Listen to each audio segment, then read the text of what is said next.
choose to change. You set the direction. You set the pace. And you, most importantly, lead by example.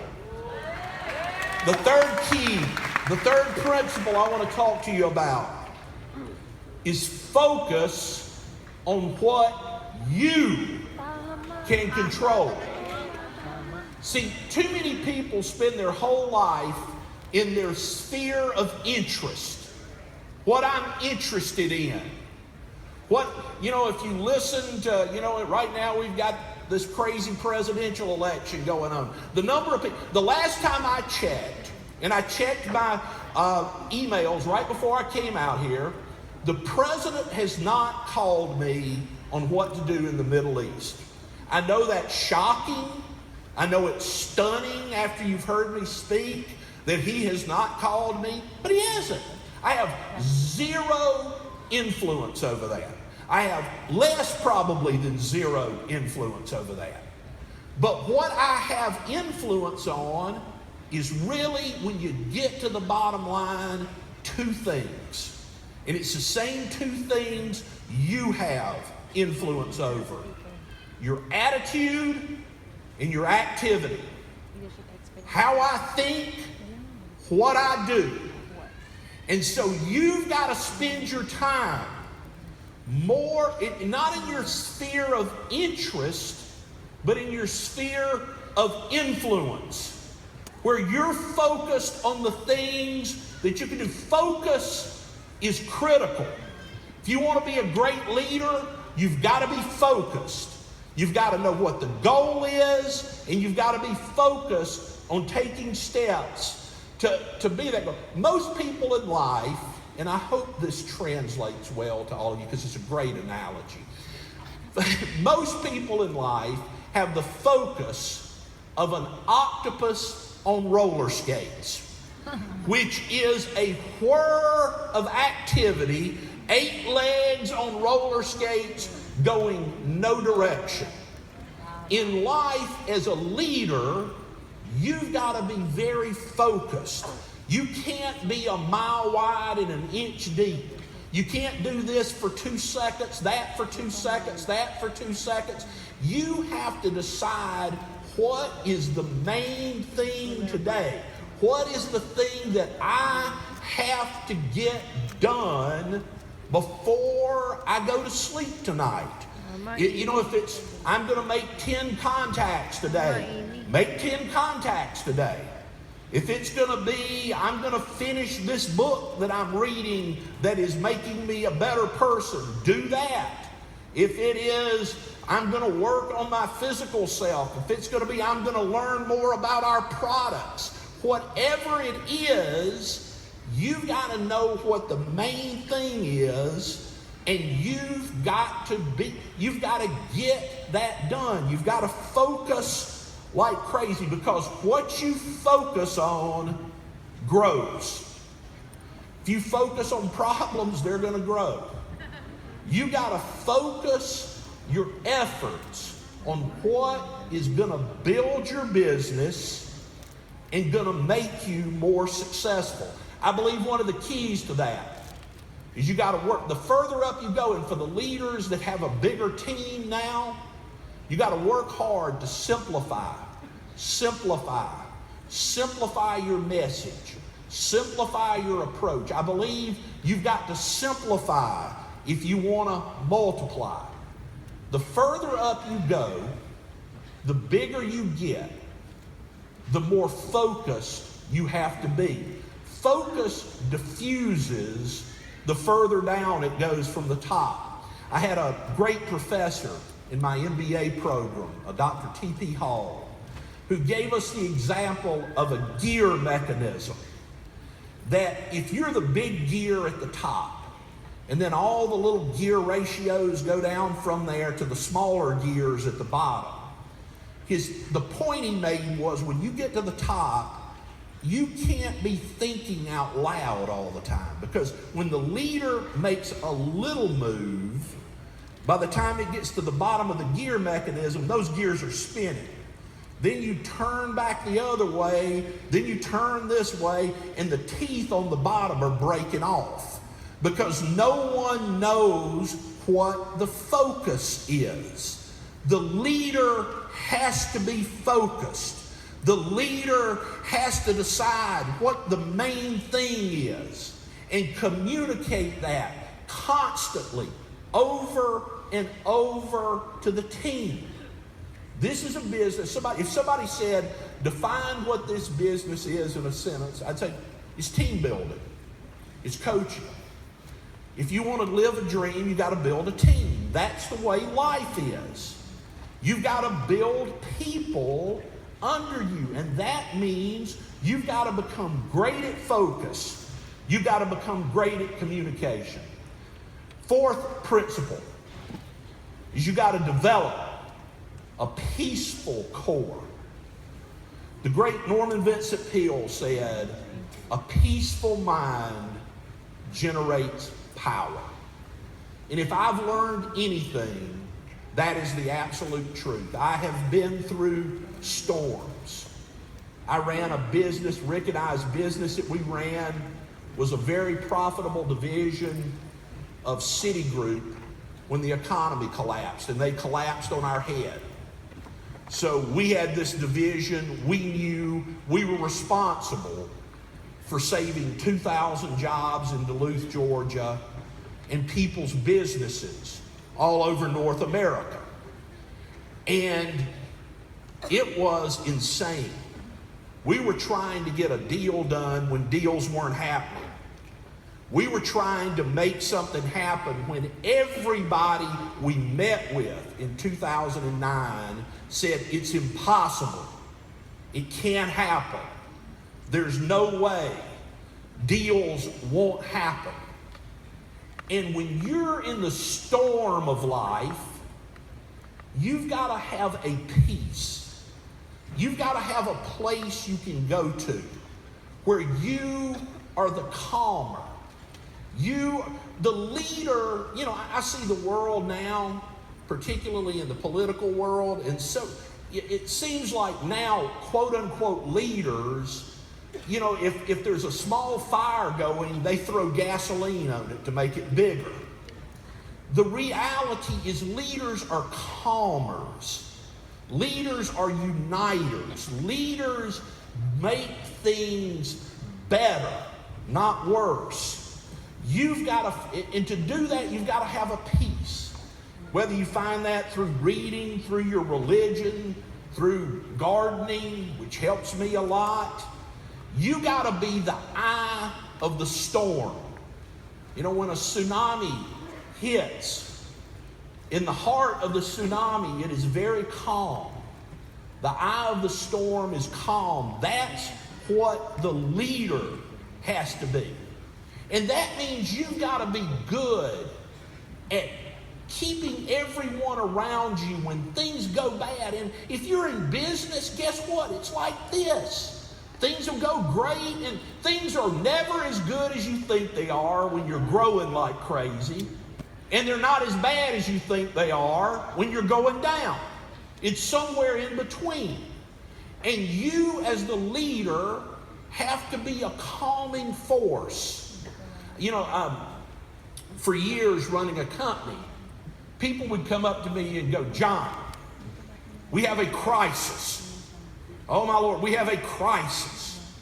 And my answer was always the same. As a result of what happened, how many people are dead? Fortunately, in my business career, the answer to that was 100% none. And so once you establish it's not a crisis. A crisis involves people that are dead. Something has happened where there is a tragedy. We have a situation. We have a challenge.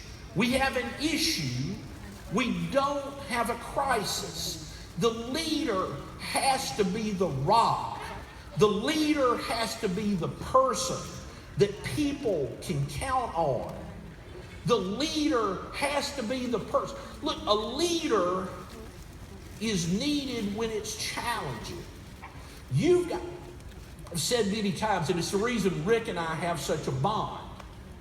Shared experiences create memories.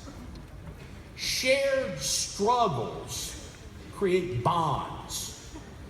And see, your team, if you're the leader, you've got to build a bond.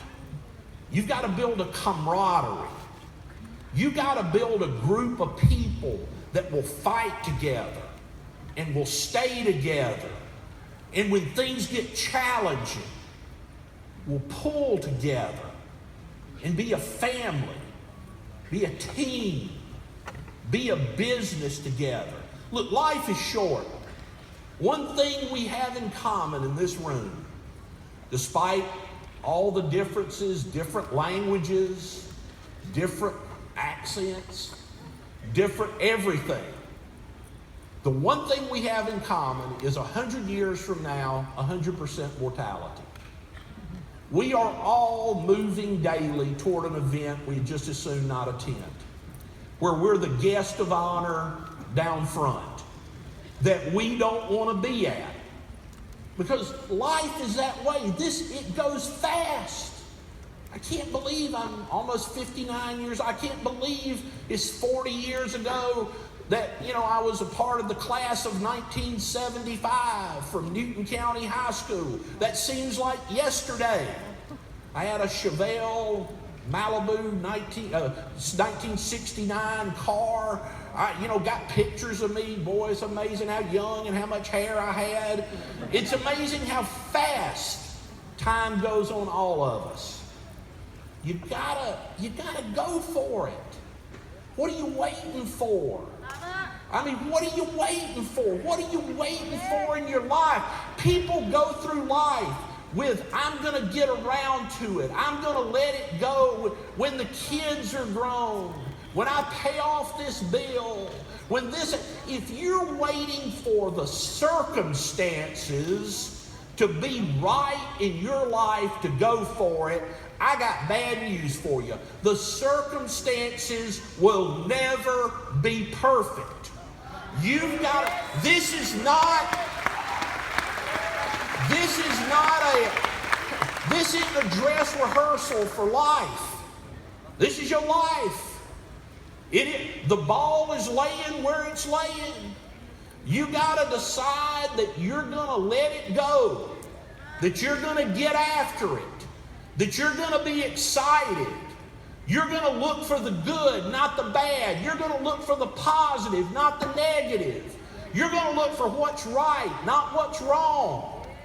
And you're going to go for it, and you're going to win. Final point I want to talk about is to be a lighthouse. Leaders are a lighthouse. Most of the time, the people that are in leadership positions, again, I love to bash them, politicians particularly, are weather vanes.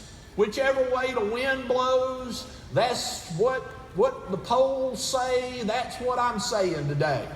So this word has been proven to be positive. I'm going to say it 83 times in this speech. Leaders aren't that way. Leaders, real leaders, are lighthouses. Lighthouses on a sunny, beautiful day are just a pretty building. People take pictures in front of them, seagulls fly in front of them. It's just a gorgeous scene. Lighthouses are needed when it's dark, when it's stormy, when the seas are rough. Lighthouses are built on rock, and they can be counted on. So leaders are lighthouses. Leaders pull things together. Leaders stand against the wind. Let me tell you, the biggest challenge as you're building a team, as you're building a business, is you're attracting people, and people come with their baggage. Whatever baggage they have in life, they show up with that. And your job to build your team is to transfer confidence to unconfident people. You have to, until they build their own personal confidence, they have to be able to draw on your confidence. They've got to, when somebody tells them no, they got to look around and see a lighthouse. When somebody quits on them, they got to turn around and see a lighthouse. When somebody says something bad to them, they got to turn around and see a lighthouse standing there. If when they turn around to you, you're full of doubt, you're full of fear, you're full of, I don't know, maybe it doesn't work, I don't know. If you're not the rock, if you're not the lighthouse, then they're going to quit. They're going to drift away. They're going to go somewhere else. They're going to do something else. The leader has to be strong. The leader is not just one of the guys or gals. The leader has to stand out front and be different. Of course. The leader has to be the person that other people are willing to follow. Look, when I was running the company through the height of the financial collapse, and Rick and I were in New York in 2009, 44 weeks, and we didn't have a deal. And we were trying to find a deal. And the nights we sat together going, oh God, what are we going to do? And I woke up at 3 in the morning going, you know, I'm going to blow the company up. Because we were playing hardball with Citigroup. I mean, we were playing hardball because we were betting on that they didn't want the company to be around them without us. And so we were playing chicken. And it was tough. And it was scary. And I'm just a kid from nowhere, Georgia. And I would wake up in the middle of the night frightened to death about what I was doing. But then when I got in front of the people, I couldn't get in front of them and go, guys, God knows, anyone got an idea? I'm scared to death. I don't know about you. I had to get in front of them and transfer confidence and belief that, man, it might be tough right now, but we're going someplace better. Y'all, you know, you hang with me and it's going to be great. And we did get to a place where it was great. But it took a day-to-day battle, and I had to work hard on being the lighthouse, on being the beacon, on being the one that people can count for. I am so excited about my new role as leadership editor at Success, because I believe what the world needs is more leaders. What this area of the world, what your team needs, is you being the best leader you can be and working hard on yourself every day to improve, to get better. See, that's what separates a company like this from all those other kind of companies, is that this is a company with great products that does great things for people and then helps other people achieve and succeed and do something great in their lives. See, it is the greatest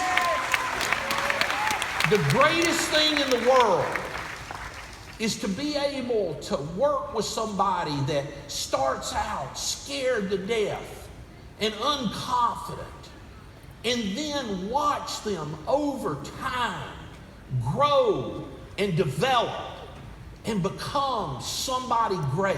Leadership, I believe, is one of the greatest callings in the world. And we need more real leaders. We need more unifiers. We need more people that can find what's common in all of us, not what's different from all of us. We need people that pull people together, not tear people apart. If you want to have a great life of significance, become a better leader, become a beacon, become a rock. Philip of Macedonia, who was Alexander the Great's father, said, an army of sheep led by a lion is more feared than an army of lions led by a sheep.